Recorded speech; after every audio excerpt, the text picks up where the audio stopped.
I'm joined now by Luke O'Neill, Professor of Biochemistry at Trinity College in Dublin. Good morning, Luke. Good morning, Pat. I want to hark back to last week. You were telling us about how men's sperm, as the man ages, becomes less effective and also can lead to things like autism in children.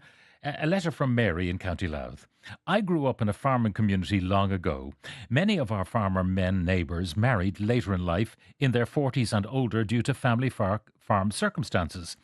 They all had large families, 12 children and more. One man had 3 wives and fathered his last child at the age of 90. None of the children had autism. So there you have it. Yeah, no, it's almost just a risk factor, as we call it. You know, it's not definitive. Yeah. That's interesting, isn't it? Yeah. The Irish mate. Of course, the only thing I would say is that years ago, people didn't know what autism was. That's right. Yeah, that's a possibility, I guess. Yeah. Anyway, you want to talk about something which is very serious because it's something that causes deep distress and might be alleviated if it was properly understood by the medical profession. That's right, yeah. But it's a psychiatric illness in children. It's got a strange name, PANDAS, which stands for Paediatric Autoimmune Neuropsychiatric Disorder associated with Streptococcus. And that tells you immediately there's something infectious in this. Yeah. And it turns out to be more common than we think, Pat. It's children get infected with a bacteria and develop psychiatric illness. Which seems extraordinary. Now, you've got a case study of a fellow called Garrett Parkinson.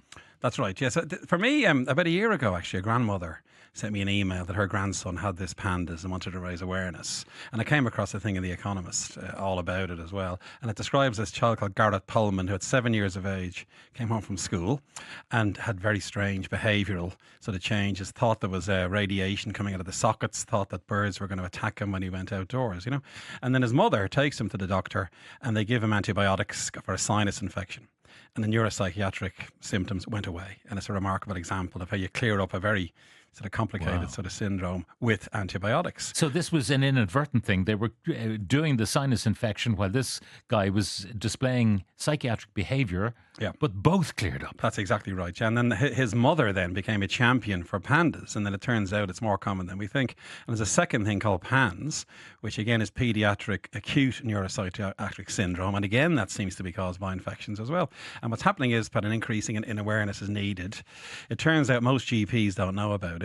Most paediatricians in The Economist, they did a survey, don't know about it either, you know. And yet here we have an example of a very serious debilitating condition that could be treated with antibiotics. So here you have children, and it's rare enough, but they get some infection, bacteriological infection. They then simultaneously or shortly thereafter start exhibiting symptoms which leads them to go to the psychiatric services. Exactly, yeah. But that's not the root cause. No, and they're diagnosed with ADHD or some kind of psychosis or severe autism even, and some end up in institutions. Some of the history of this is terrifying, really, you know. And yet it could have been stopped with an antibiotic. And then from my point of view, it's an immune disorder, it turns out. So the bacteria set off the immune system in the wrong direction, as it were. And you get an autoimmune reaction then that seems to trigger these symptoms. So, of course, that's really interesting because now we know about the immune aspects and that could be very informative. Now, can you explain to us, you know, we always think when we talk about the immune system, and we've talked so many times about COVID and all the rest of it and how the immune system works, we generally don't associate it with brain function. We don't. No, that's exactly right. And that's why this could be even more important to me. It may go beyond PANDAS and PANS, you see. And there was 2 studies, Pat, that got my attention in America. They took children with PANDAS and they found antibodies in their circulation to parts of their brain. And that was the first clue. There was something funny going on with the immune system. And in particular, the antibodies were a thing called acetylcholine neurons in the brain, one type of neuron in your brain. Another lab found antibodies to the dopamine receptor. And you've heard of dopamine, I imagine. It's a well-known neurotransmitter. So these children then, the Streptococcus seems to turn on the immune system. And now, in a subset of children, obviously, they begin to make antibodies inadvertently to their own brains. And that then seems to be causing the psychiatric symptoms. A particular cohort of children who would be susceptible to this, who had autoimmune problems, you know, that they'd be the kind of kids who would develop autoimmune conditions? It could be, yeah. Now, clearly not every child will develop this after Streptococcus, which is a very common infection, remember. Strep throat, you may have heard of that, Streptococcus in your throat. Yeah. So there must be something else, maybe genetic going on. There could be something in the environment that's a bit different that triggers it in that particular child.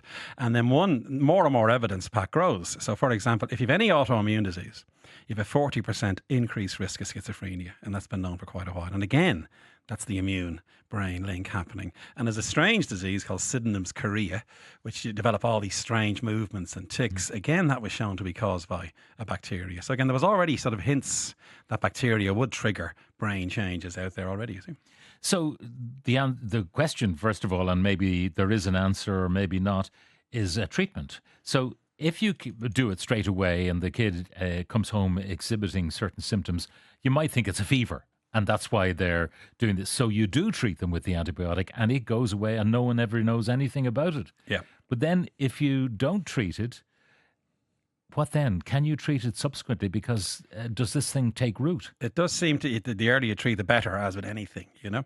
And what they're recommending is that doctors now consider this as a possibility if a child is exhibiting psychiatric symptoms, that it could well be an infection. Test for the infection, you know, maybe test for these autoantibodies is a possibility as well, and then treat with antibiotics would be an option. Or maybe treat them anyway. That's the next thing they're kind of suggesting.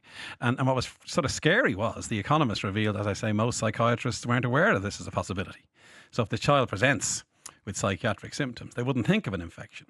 And again, it tells us psychiatrists need to learn some immunology, actually, is what I'm saying in a sense. That might inform them. So antibiotics is one immediate way. So even as they question the parents of the child, you know, how was the child before this? When did this first start?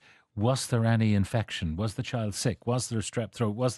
That at least they ask the questions if they were informed. That's right. That they should ask those questions. Yes. And the parents, you see, are saying they're given short shrift. They're being told, oh, your child has some psychiatric disorder, you know, a functional neurological disorder, it's often called, and they send them home and hope, you know, maybe they give them antipsychotics even. There's examples of that have been appropriate for children, you see. So the parents there's very good support groups, by the way, for PANDAS in the UK. If any parents listening in and is worried, there's good support groups over there. And there's a European network now of parents, you see. So in other words, there's a big growing awareness around this to provide support. Now, you mentioned the possibility that this might apply to other things and maybe long COVID.